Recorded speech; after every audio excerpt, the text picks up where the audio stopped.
the cab? Frank, I recognize Frank Costello because the fella said, Frank, he says, don't worry about it. He says, we're taking you right to the nearest hospital. And so I turned around and I looked and I says, aren't you Frank Costello? And he says, gee. So if I said, mind your own business. Who said that? The Kennedy.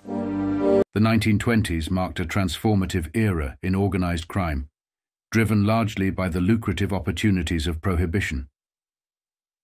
This period ushered in a new global empire of illicit activities, ranging from money laundering and transportation to murder for hire.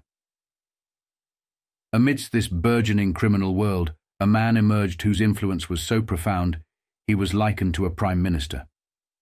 This figure, wielding his own government and army, became both a political kingmaker and destroyer, dominating the underworld from the 1930s through the 1960s. Frank Costello, central to this narrative, played a pivotal role in shaping organized crime. 6 years senior to Charlie "Lucky" Luciano, Costello was a formidable figure in his own right, yet he recognized Luciano's potential and the strategic advantage of operating from the shadows. Together with Meyer Lansky, Benjamin Siegel, Vito Genovese, Joe Adonis, Willie Moretti, Longy Zwillman, Silver Dollar Sam, and Huey Long, as well as Carlos Marcello, Tony Accardo, and Paul Rica, Santo Trafficante Sr. and others, Costello helped forge a powerful syndicate that extended its reach from New York to Louisiana. In the 1940s, Costello's enterprises were flourishing, generating vast revenues and expanding his influence beyond New York to include parts of Louisiana, where he groomed Carlos Marcello as his political successor. By the 1960s, as Costello prepared to retire following a failed assassination attempt and Luciano's death in 1962, a new cadre of mob leaders emerged, including Carlo Gambino, Tony Accardo, and Sam Giancana, alongside others like Santo Trafficante in Florida, Joe Colombo, Russell Bufalino, and Meyer Lansky in Miami. Costello's era was characterized not only by his criminal enterprises, but also by his political connections. He was closely associated with influential figures including Joseph P. Kennedy, father of John F. Kennedy, which shielded him from legal challenges, notably from Robert F. Kennedy. In the early 1960s, Frank Costello, still active in the underworld, had extensive business and real estate holdings in New Orleans and across Louisiana. During visits to these properties, he met with Carlos Marcello to discuss impending challenges, drawing parallels to his own past experiences and the historical tactics of political figures like Franklin D. Roosevelt. Costello, a veteran of both criminal and political battles, had once been instrumental through the Tammany Hall political machine in aiding Roosevelt's rise to power. However, once Roosevelt was established in office, he turned against the mob, deploying Tom Dewey to pursue gangsters, which led to the imprisonment of Al Capone, the assassination of Dutch Schultz, the targeting of Lucky Luciano, and the general crackdown on organized crime during his presidency. Roosevelt's association with Joseph P. Kennedy, who briefly served as the British ambassador, added another layer to this complex relationship. Kennedy's career suffered after his sympathies with the Nazis became untenable following Pearl Harbor. Nevertheless, he pinned his hopes on his son's political ambitions. After the death of his eldest son, it was John F. Kennedy who emerged as a new political figure, eventually making his way to the White House in the 1960s, with his brother Robert F. Kennedy by his side. Costello, seasoned by his historical engagements with political figures, warned Marcello that he might face similar threats to those that had plagued their predecessors, referencing Luciano's dramatic end, whose body was displayed in a public spectacle in New York in 1962. Marcello understood the gravity of Costello's warnings. Failing to act could result in a downfall akin to Luciano's. This conversation underscored the cyclical nature of power and peril in the nexus of organized crime and politics, a recurrent theme in their tumultuous history. As chronicled in a 1961 Esquire magazine article, published 8 years after an interview with Luciano, the old guard was passing, making way for new leadership still tethered to its origins. This narrative captured the complex interplay of organized crime, its socio-economic roots in racism and poverty, and its considerable impact on American political and economic life. These criminal leaders, once poor and marginalized, rose to amass immense wealth and power, creating and destroying political figures as if they themselves were prime ministers.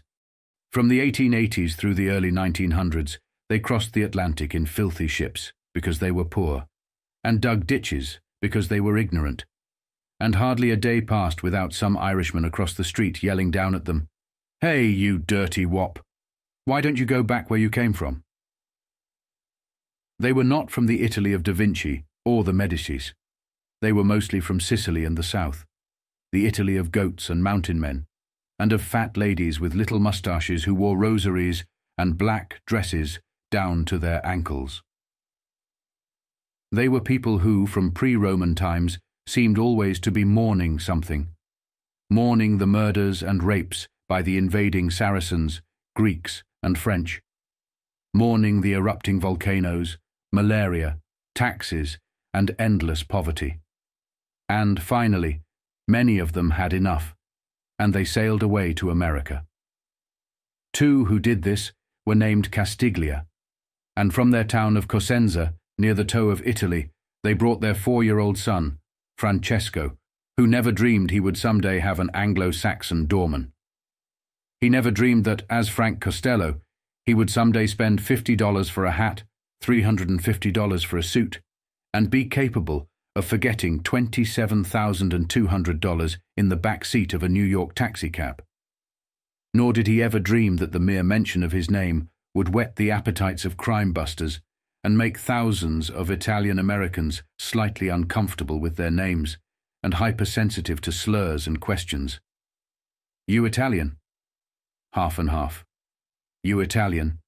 French. "You Italian? None of your goddamn business. Hey, wop!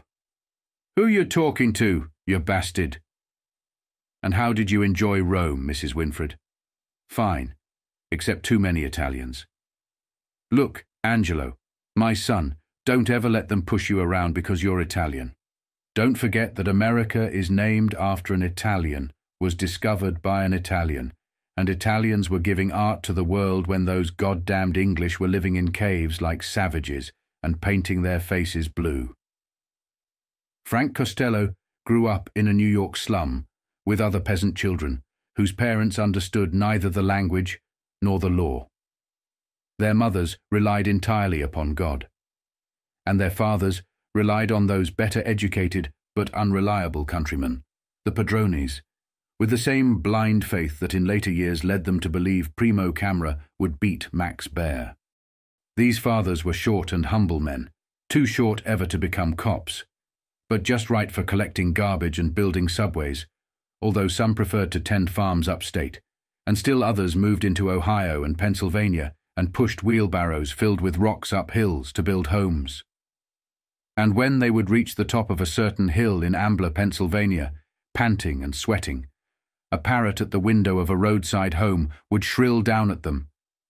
The desire to sneak in and murder the parrot at night was strong, but the men never did. Instead, at night they drank wine, got sleepy. Why couldn't you go straight, Frank Costello? Why couldn't you get a shovel and identify with Christ in concrete? He never could. Like many sons of these peasants, Costello despised his father's humility and inadequacy. Frank sought easy money and escaped from his father's fruit stand. In 1908, when he was 16 and had run away from home and quit school, he was arrested for assault and robbery. He gave his name as Costello. In 1914, when he got his marriage license, he said he was born Costello and was a plumber by trade. In 1915, when he served 10 months for carrying a concealed weapon, he gave his name as Frank Saverio and his occupation as steamfitter. But when he appeared before General Sessions Court for sentencing, he gave his name as Stello. He had little capacity for the truth. By 1923, he was a rum runner. He worked under the notorious ex-longshoreman Big Bill Dwyer and helped command a vast operation that illegally shipped liquor down from Canada via a dozen steel-plated speedboats armed with machine guns and aided by corrupt Coast Guardsmen. It was said that the Dwyer Costello operation not only supplied most of the whiskey during Prohibition for the eastern seaboard, but also made large shipments to Chicago and the Midwest. Detectives began to trail Costello. They visited Italian ghettos and asked questions about him, but the neighbors wouldn't talk. Even if a murder had occurred in broad daylight before the eyes of 50 witnesses in that neighborhood, the explanation to the police was usually the same. We see nothing. These people would no more squeal on a countryman to the New York police in the 20s than they would to the Saracen conquerors in the 9th century, the Byzantine Greeks in the 10th century, or the cruel French in the 13th century. Suspicious of all alien authority, they had learned the art of silence, learned it through centuries of biting their lips. They had also learned to accept the worst, because the worst had long been their heritage in both Sicily and around Costello's hometown of Cosenza. More than 150 landslides were recorded in Cosenza alone in 1903, and almost simultaneously, the vicious phylloxera plant parasite attacked the grapevines of the region's winemakers, and soon Bordeaux monopolized the world's wine market.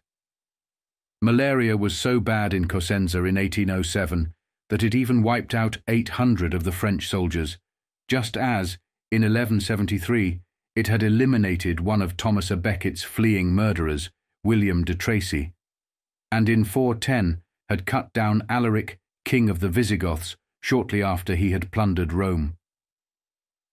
"Were statistics available?" wrote historian Norman Douglas of Italy's wild but beautiful south. "I have not the slightest doubt that fever could be shown to be largely responsible for the withering of its spiritual life. To survive here amid the pestilence, poverty, impossible taxes and torture, the peasant had to live by his wits, often remain silent and wait for revenge, as had that vengeful band of Sicilians in 1282, before butchering an entire French garrison after a soldier had raped and murdered a Palermo maiden on her wedding day. It is said that out of this incident, glorified in a Verdi opera, came the inspiration for the Mafia, a union pledged to avenge offences to a brother, never appeal for police protection, and never, never, on pain of death, to reveal anything about the organization or its membership to the law. This was Frank Costello's background, and even today a travel book on this poor southern tip of Italy reads, "While at a hotel or pension in Calabria, dispute in friendly fashion every item. It is a matter of principle. By this system, which must not be overdone, your position in the house gradually changes. From being a guest, you become a friend, a brother. For it is your duty to show, above all things, that you are not semo-witless, soft-headed, the unforgivable sin in the South. You may be a forger or cutthroat. Why not? It is a vocation like any other." And so, it was in New York in the 20s that the police encountered silence in Italian Harlem, Brooklyn, and on Mulberry Street in Manhattan.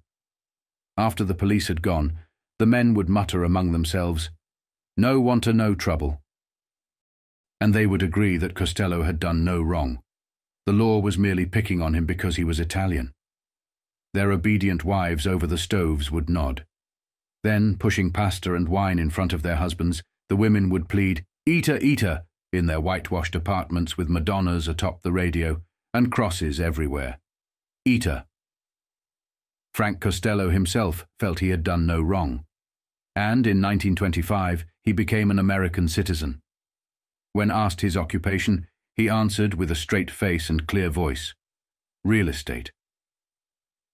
Following Prohibition, Costello's diversified interests included slot machines, gambling, and a legitimate business in the distribution of Scotch whiskey.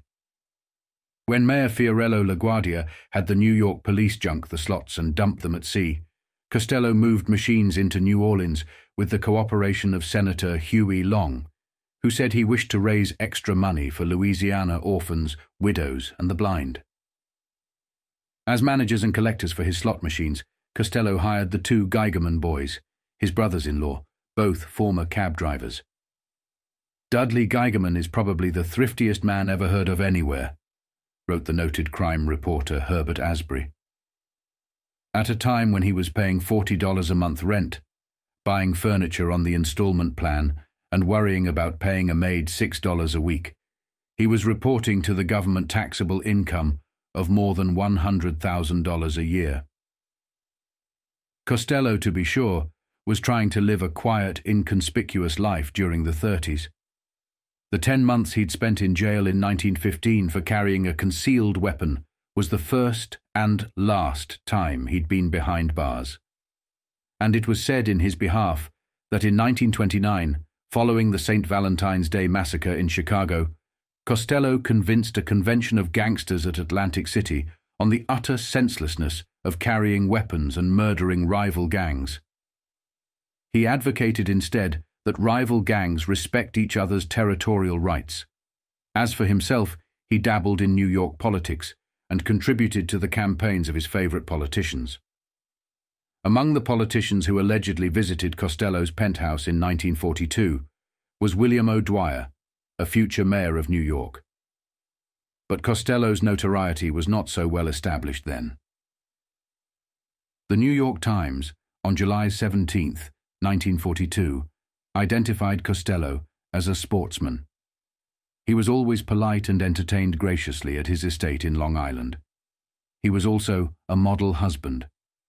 He gave his Jewish wife, the former Loretta Geigerman, charge accounts at leading Fifth Avenue shops, and uttered nary a word when she spent $241 for 3 hats and a handkerchief at Mr. John Incorporated. Thousands of dollars were given by Costello to charities, churches, and to an endless procession of panhandlers. But he didn't worry. He had money coming in from all sides. He was even listed as earning an annual salary of $8,000 from his work with Dandy Phil Castell at the Beverly Club, a Louisiana restaurant and gambling house, although nobody knew precisely what Costello's job was. "And what did you do for that salary, Mr. Costello?"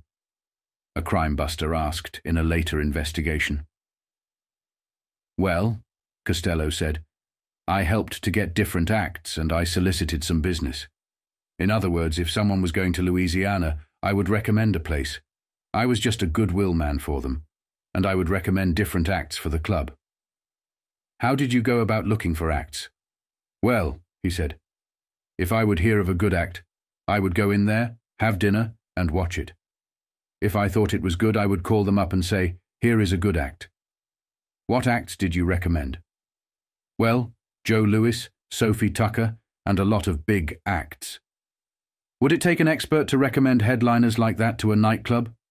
"Yes, well, I don't consider myself an expert," Costello said, "but a good act can go bad too. No material, they would go bad. If they have new material, you will recommend it."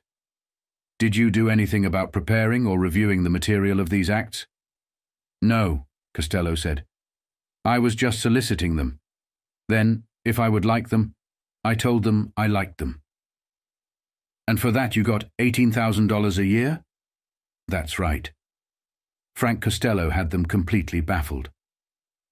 "Costello," wrote Asbury, "has succeeded in becoming as mysterious a figure as the American underworld has ever produced. Not that the cops, both city and federal, haven't tried to find out.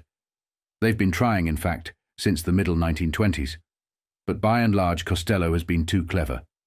They've been led up so many blind alleys that he has become a symbol of frustration to policemen and G-men throughout the country. Costello's telephone wires were tapped by the FBI. The Federal Bureau of Narcotics printed his photo on its blacklist. Mayor LaGuardia called him a bum. But Costello, who supposedly never kept less than $50,000 in cash in his apartment safe, paid other hoods to do his chores. Somehow he remained clean, even though New York detectives trailed him throughout the city. Into the Waldorf, where he often lunched with politicians and the finest people. Into barbershops, where he was fawned upon, manicured, powdered, preened, shaved and surrounded by serfs who fell over themselves for the big tip. through Central Park, where they observed the stocky, well-tailored figure of Costello, observing the wonders of nature, studying the sky, watching the animals behind bars in the zoo. And then to the Woolman Memorial Rink, about which the New York Times' Gilbert Milstein wrote, "The Woolman Memorial Rink in Central Park has attracted a good many celebrities, including Frank Costello, the gambler, of whom it is reported that he did not skate, but merely looked on skeptically, grunted, and walked away. As for the other immigrants, life became a little better through the 30s and into the 40s. There was much to cheer about. The DiMaggio brothers could do no wrong. Pinza was sensational. And Valli became the first Italian movie actress on the American screen, with something more than just large breasts. In Manhattan, the Lambs Club, in a moment of magnanimity, honored its longtime bootblack, Biagio Veluzzi, with a luncheon and gift. Biagio, known to all as Murph, said, "Those are lambs a lover me, and I a lover those are lambs." All around the nation, the sons of wheelbarrow pushers and bricklayers were prospering in their own construction firms. Former caddies were being promoted to club professionals and were able to strut around country clubs on Sunday afternoons in white yachting jackets and sign for their drinks. Italian-American schoolboys still were conscious of their long names, and perhaps even envied the shorter names of Negroes. But relatively few Italians changed them. It was a matter of family pride, or a matter of realizing that changing names would fool nobody. Perhaps a lesson had been learned from the old Italian prizefighter Joseph Carora, who changed his name to Johnny Dundee, but from then on was called the Scotch Wop. The war produced such heralded but short-lived heroes as the ace pilot, Don Gentile. And army life brought to many Italian-American boys a sense of belonging to something more than just a Catholic parish, a labor union, or a Brooklyn bowling team sponsored by an olive oil maker. "It's a funny thing," said Corporal D'Angelo of Ralph Avenue, Brooklyn, "but when we moved up into Naples and Rome, all the Italians there called me an Americano. It was the first time in my life I'd ever felt American before." And finally, the sons of these Sicilian and Southern immigrants, some of whose parents had posed in the early 1900s for Jacob Riis's forlorn photos of Mulberry Street, were moving up in politics, some with Costello's help, and some with help from the large Italian-American voting bloc. Thus, in this era of American history, there existed a generation of politicians who were never quite sure whether they were elected because they were Italian or despite it. Nevertheless, it felt good to sit on judicial benches and act like a priest in a long black gown. And it was good, as an assemblyman, to kiss the wife and kids goodbye and ride the trains to the state capitol. Although in their shiny dark suits, pointed black shoes, white-on-white shirts and Windsor knots, these politicians were rarely mistaken for choate men. Frank Costello's personal ambition during these years was respectability, and this seemed almost attainable in 1949 when he was asked to serve as one of the vice-chairmen of a Salvation Army fundraising drive. Walter Hoving, chairman of the board at Tiffany, but then chairman of the fundraising committee, wrote Costello that key people in New York were being sought and that the committee was most anxious to have Costello's help. Delighted and flattered, Costello threw a $100 a plate party at the Copacabana and invited, among others, Manhattan Borough President Hugo E. Rogers and many Supreme Court justices and leading politicians.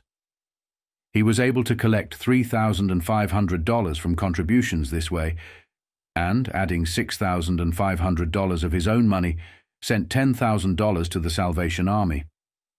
But when the newspapers learned of the party and printed the names of those present, it became a cause célèbre. Those in attendance came off badly, it being inferred that they were Costello's pawns. Costello looked worse, and the indignant public's response made it mandatory that action be taken. Frank Costello, seeing his public relations drive shattered, became so annoyed with the publicity that, according to Warren Moscow, writing in the Sunday New York Times, Costello arranged for the ouster of Hugo E. Rogers as leader of Tammany Hall, and for the selection of Carmine G. DeSapio as his successor. He hoped that DeSapio would make a good, respectable leader, that the public would forget about Costello, while Costello enjoyed his golf and his friends in respectable retirement, free from politics and racket connections. But, Mr. Moscow continued, the Senate Crime Investigation Committee in 1951 insisted on raking up Costello's past, even after his plea at the start of the hearings, that I'm only asking you to respect fundamental rights and principles. I'm begging you to treat me as a human being. To newsmen's questions about how he made so much money, Costello's stock answers usually were either no comment or I don't sell Bibles. So Costello went before the committee, and when he insisted that his face not be exposed on television, the cameras focused on his fingers, which tapped and danced nervously, offering a grotesque ballet for the home screen audience. For hours he sat under the questioning with the cameras nipping away at his fingers, and one evening he was promised a large sum by cigarette salesmen if he would display that brand of cigarettes before the camera. But Costello, ever loyal to English ovals, refused. Yet he was sick of the exposure even to his fingers, and sick in the throat too, he told the committee. For a sick man, the counsel retorted, Mr. Costello is a very astute witness. When I testify, Costello said hoarsely, I want to testify truthfully, and my mind don't function. In addition to being a reluctant witness, Costello had also become short-tempered and listless. Mr. Costello, shouted the counsel finally, did you hear the testimony? Costello's grey eyes blazed. His steel-grey hair around his temples seemed to bristle. I am not going to answer another question, he said firmly. I am going to walk out. Behind his attorney, Costello moved toward the exit, disappeared, and made headlines. Costello defies senators, walks out of hearing. Here, faces arrest on contempt, pleads ill health lights and cameras bar proper testimony, his attorneys say. Walking out was unwise. Costello had done this before a national television audience, and the Senate could never condone such public defiance. He was quickly found guilty of contempt and sentenced to 18 months in jail. But even in jail, Costello baffled the law. He continued to smoke English ovals, although nobody knew how he smuggled them in. The unbelievable power that Costello was able to wield despite his imprisonment was elegantly demonstrated some years later when he performed a minor miracle for his lawyer, Edward Bennett Williams. During a visit to Costello's jail, Williams seemed concerned over something, and Costello, detecting it, asked, "What's bothering you, Mr. Williams?" Williams explained that he and his wife were taking her parents out that night to celebrate their 35th wedding anniversary, and that he had told them he would get tickets to My Fair Lady. But the individual who promised Williams the tickets, a person who'd always been reliable in the past, had suddenly failed on this occasion, which happened to be during World Series week in New York. "Mr. Williams, you should have told me," Costello said. "Maybe I could have helped." Williams said it never occurred to him that a man in jail could help get 4 tickets to My Fair Lady. Costello said nothing. It was then 5 in the afternoon when Williams returned to his hotel. He heard a soft on the door. Upon opening it, a broad-shouldered man under a slouch hat grunted something, handed over an envelope containing 4 tickets to that evening's performance, and quickly disappeared down the hall.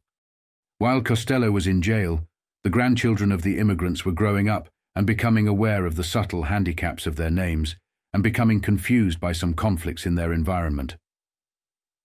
What these children heard at home often differed from what they read in books by non-Italians, heard in church from Irish priests, learned in schools under Protestant deans, culled from editorials by Jewish liberals, and overheard on streets.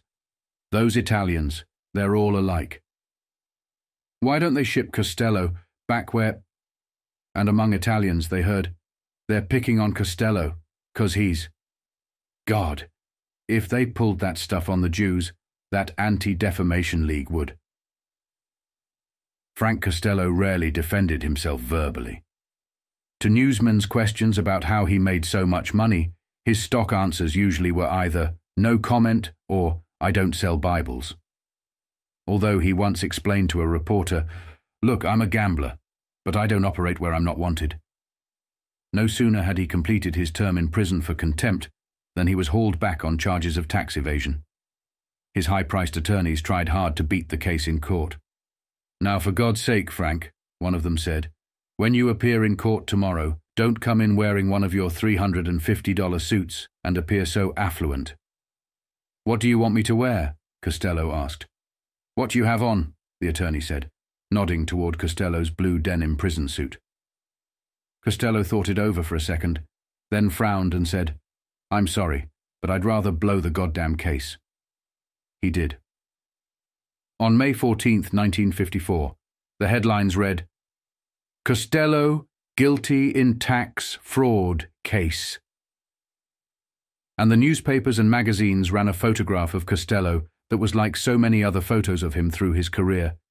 It showed him coming down the steps of the courthouse, flanked by lawyers, his grey eyes lowered, his grey fedora squarely on his head, his nose long and rounded, his sullen face sucking in on a cigarette, his expression giving no clue as to how he felt or what he thought. Before getting into an automobile on this May morning, he turned to reporters on the sidewalk and said, "I think this is a political thing. A lot of guys are trying to get ahead by climbing on my back, and that's the way the world goes." Then he looked hard at the reporters. "I want to give you fellows some advice," he said. "Remember this. When you spend money, spend cash, and don't have any checks. If your wife has any money, have her declare it right away, or they will be after you." Mrs. Costello's charge accounts along Fifth Avenue, along with hundreds of other unreported expenditures by Costello himself, proved that the gambler was living too high for his reported income. From 1946 to 1949, he claimed an average yearly income of $39,000, but some tax experts thought this was barely a tenth of it. "What was the first mistake?" Walter Winchell asked Costello in a rare private interview. "If you call it a mistake," Costello said, "I guess it was being born of poor parents and raised in a tough neighborhood. If things had been different, I might have gone to college and been sitting up there with Mr. Kefauver. But I can say honestly that since I got old enough to know right from wrong, I've tried to live a good life. I've been married to the same girl for 35 years. How many of my critics can match that? You've just seen the Mafia's omertà, silence, working, my friend. It's more than a code or a pattern of faith. It's almost a religion, with teeth in it." In 1956, Frank Costello volunteered to go into exile if the government would suspend his jail sentence. He might have even returned to Cosenza, but the Justice Department refused. If Costello had been able to return, however, he would have encountered a lovely but mysterious land still in the Dark Ages. Just as he'd left it when he was 4, and just as it had been there hundreds of years before his birth.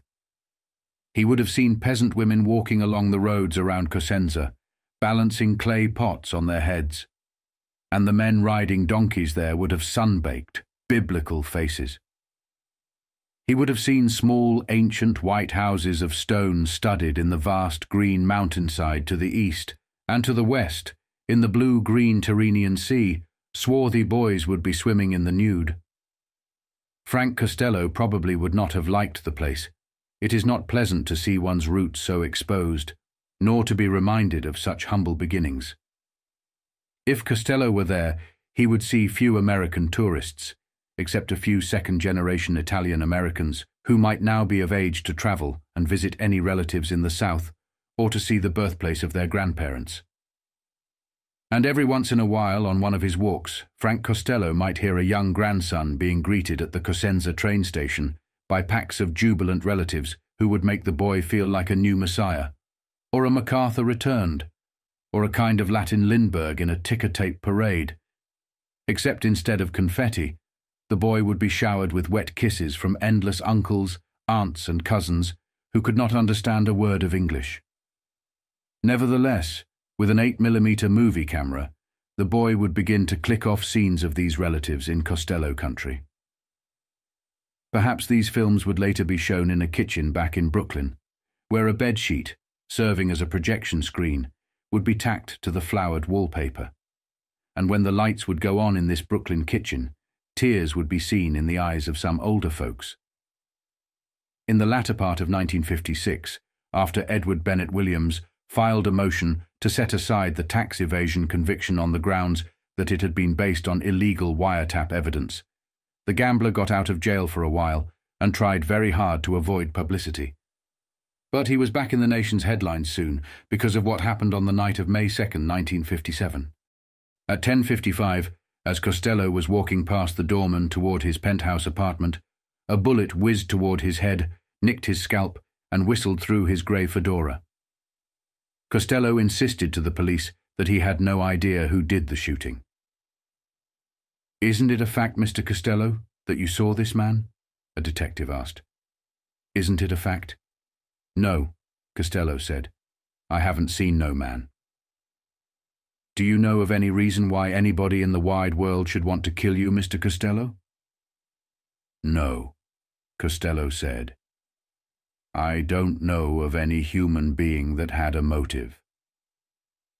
This was typical Costello cooperation, the investigators agreed. But Frederick Sondern Jr., the writer and Mafia expert, advanced the theory that Costello's silence was merely his adherence to the Mafia law prohibiting squealing on a countryman. And after the trial, Mr. Sondern quoted a federal official as saying that Costello, having been faithful to his tradition, now saw himself as a good soldier from a mafioso's point of view. He'd be committing treason, high treason, by going over to the enemy, which is the way he sees us, the officer said. He might be executed at the end of a .38, but he would certainly be punished by something which to him seems even worse: ostracism and the contempt of the brothers, who are the only people that he really knows. You've just seen the Mafia's omertà, silence, working, my friend. It's more than a code or a pattern of faith. It's almost a religion, with teeth in it. Because he refused to cooperate and refused to answer questions about certain numbers on slips of paper found in his pockets on the night he was shot, he was adjudged in contempt. And soon Costello was not only back in jail, but was also being divested of his citizenship on the grounds that, when he was naturalized in 1925 and was asked his occupation, he said real estate. He should have said bootlegging. The deportation proceedings were protested throughout Italy. Why should he be deported to Italy? They asked. He is not Italian. He is a product of the corrupt American civilization. The newspaper The Status Secolo d'Italia called it a curious punishment, sending a man back to a country whose language he does not speak. The Italian government did not mind taking credit for such well-bred Italian-Americans as Vincenzo Botta, vice president of the exclusive Union League Club from 1863 to 1894, or Count Luigi Palma di Cesnola, a Yankee colonel in the Civil War, or the scientist Enrico Fermi, or any of those thousands of other Italian immigrants who made good in America, and seemed to confirm the view that Italians, after all, are extremely cultured and attractive people. Whether you regard them in their Roman role as conquerors, or their Renaissance role as artists, or in their post-World War II role as cosmopolites driving Ferrari sports cars, or wearing Simonetta gowns, or playing in Fellini films, or carrying Gucci handbags, or pounding Olivetti typewriters, but when it came to taking credit for those unskilled Sicilian or southern Italian peasants whose offspring became gangsters, the Italian government became very, very sensitive. And who could blame it? There seem to be so many Italian gangsters in the United States. That's a lie, shouted Congressman Alfred E. Santangelo of New York's 18th District. And I have figures to prove it. Recent figures from the major federal prisons in the United States show that of 23,603 inmates, only 588 had Italian-sounding names, and the average prison population of those with Italian ancestry is 2.5%, Santangelo said. He had gathered these figures to support his demand that the ABC TV show, The Untouchables, stop giving names that are Italian-sounding to the fictional criminal characters on the show. The Untouchables is disgraceful, he said. Kids were calling it the Italian Family Hour and saying, let's go watch the cops and wops on TV.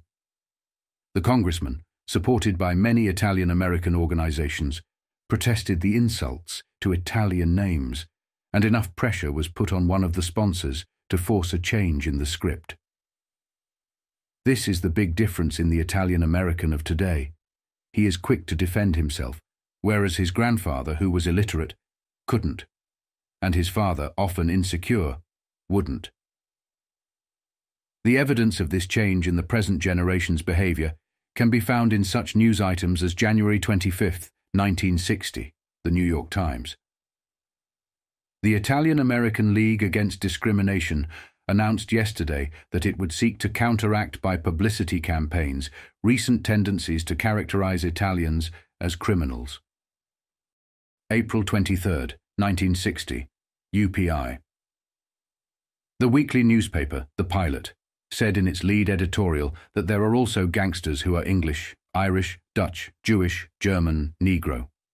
April 7, 1961, New York Post. Frank Sinatra almost came to blows with Desi Arnaz in an argument over the way Italians are depicted in some television shows. The result is that Sinatra moved his television company out of the Desilu studios and into the Sam Goldwyn studios. Today, the offspring of the immigrants are gaining the respectability that eluded Frank Costello. Like the peasant Irish before them, the peasant Italian sons and grandsons are leaving the labor class and are moving into white-collared security. They're civil service workers, CPAs, they're solid union musicians. And their music is not far out. These products of peasants try hard not to be different in America. They keep one foot on the bag, play it safe. Many have switched from white-on-white shirts to Oxford button-downs and have become aware of the hazards of garlic. On Sundays, many of them drive to golf courses in long, low automobiles with plastic Christ figures on the dashboard. Some have daughters who, when they become engaged, will have a photo by Bachrach. They are not hungry enough to make good prize fighters anymore.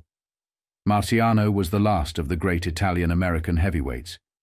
They are successful as advertising and news writers, yet have established no literary tradition in the English language, and there is not a good novelist among them.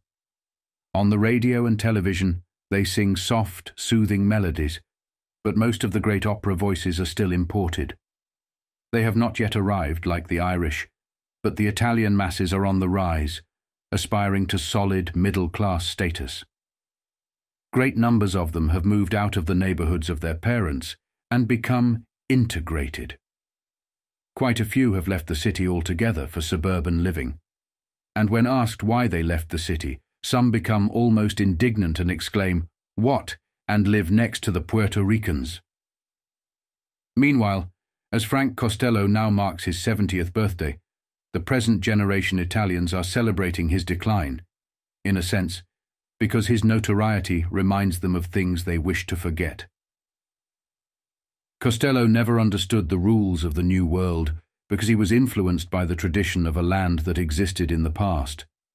When he left it for America and crossed the Atlantic in 2 weeks, he actually was crossing hundreds of years of civilization. He was moving into a world in which Robin Hoods were out of date. He was moving into a land that possessed hostility toward the most recently arrived peasant. While most immigrants accepted their lowly status and worked patiently to overcome it, Costello didn't. He rebelled early against the society that called him wop. His father, who might have dominated family life in Italy, as fathers do there, was illiterate and incapable here. His father was schemo, the unforgivable sin of the southern peasant and Sicilian. Costello had no respect for him. At 16, he ran away from his home in the slum and regarded those who were not his friends as Saracens. He justified his thievery by his kindness to his wife, and by giving money to panhandlers and stained glass windows to churches. And he will die, thinking he has done no wrong.